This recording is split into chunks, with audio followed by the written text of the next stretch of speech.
In this video, I will show you how you can know the address of your OKX wallet.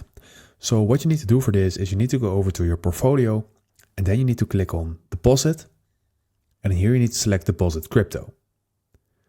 So right now select the crypto that you want to transfer. So let's say we want to transfer Bitcoin. Then we will click on Bitcoin. Right now we're going to select the sender due to EU regulations. And that is my private wallet. So click on continue.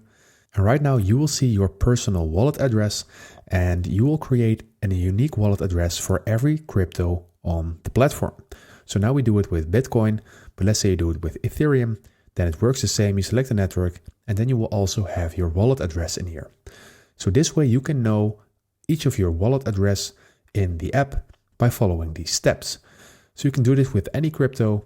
It works all the same.